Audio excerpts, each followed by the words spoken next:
अस्सलाम वालेकुम। Welcome to my YouTube channel.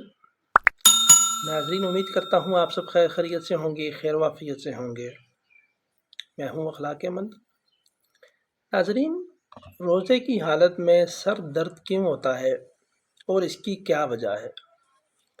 अक्सर ये लोग शिकायत करते हैं कि रोज़े की हालत में जब ज़ोहर का वक्त आता है, असर का वक्त आता है तो सर में शदीद दर्द होता है। अक्सर लोग डॉक्टर के पास पहुंच जाते हैं कि सर दर्द का कोई इंजेक्शन लगा दे, कोई उनकी टैबलेट्स, कोई उनकी पिल्स दे दे ताकि वो अफ्तार के बाद उसको ले सकें और सर दर्द उनका ठीक हो सके। लेकिन पूरे रमज़ान में ये उनका मामूल होता है कि सर दर्द की शिकायत अक्सर उनको रहती है। कुछ लोगों का आहिस्ता आहिस्ता ये दर्द ख़त्म हो जाता है, कुछ लोगों का ये दर्द ख़त्म नहीं होता। तो सबसे पहले हम ये जान लेते हैं कि इसकी क्या वजह है। सबसे पहले मैं आपको बता दूं कि इसकी वजह ये है कि आम रूटीन में हमारे खाने पीने का कोई टाइम नहीं होता। जब दिल चाहा चाय पी ली, स्वीट्स खा लिए या और कुछ ना कुछ खा लिया। तो रोज़े की हालत में चूँकि स्टमक हमारा खाली होता है और उसका दौरानिया 14 से 16 घंटे है, तो भूख की शिद्दत में जब इजाफ़ा होगा तो उसकी वजह से भी आपके सर में शदीद किस्म का दर्द होता है।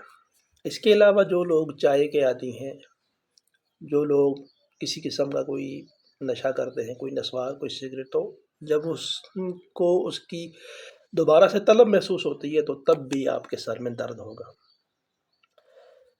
और इसके अलावा जिन लोगों को मैदे का अल्सर है, शुगर की वजह से भी, शुगर जब आपकी लो होती है, जब उसका दौरानिया 10 घंटे से बढ़ जाता है, सहरी से लेकर आप अगर टाइमिंग देखें तो सहर से असर का जो टाइम है उस तक दौरानिया चूँकि बढ़ जाता है भूख का, तो ग्लूकोस, आपकी जो शुगर है वो आपके जिस्म में बिल्कुल कम हो जाती है, जिसकी वजह से शुगर लेवल लो हो जाता है और सर में दर्द होने लगता है। तो ये इसकी कुछ मेन वजूहात हैं जिसकी वजह से सर दर्द होता है। कैफ़ीन की कमी हो जाती है, शुगर लेवल आपका ज़ीरो हो जाता है। एडिक्ट जो पर्सन है उनको दोबारा उस चीज़ की तलब होती है, उस वजह से भी होता है।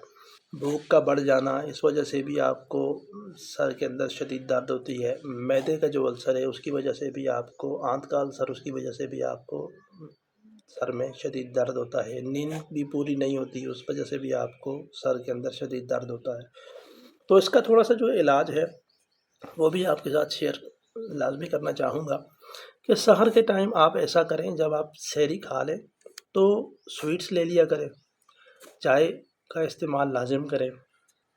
तो बेहतर यह है कि चाय का जो टाइम है आप चाय पी लें, कैफ़ीन इस्तेमाल करें, कॉफ़ी भी ले सकते हैं।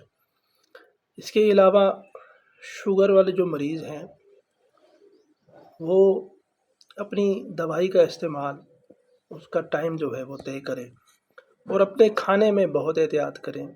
चावल, पकोड़े वो ले सकते हैं। पकोड़े लेने का ये है कि उसके अंदर कैलोरीज कम होती हैं। एक पकोड़े के अंदर तकरीबन 12 से 14 कैलोरीज होती हैं। 3 पकोड़े लेंगे तो 4 लेंगे तो इसमें इतना कोई इशू नहीं है। चावल, रोटी और बाकी जो चीज़ें हैं उनसे आप एहतियात करें।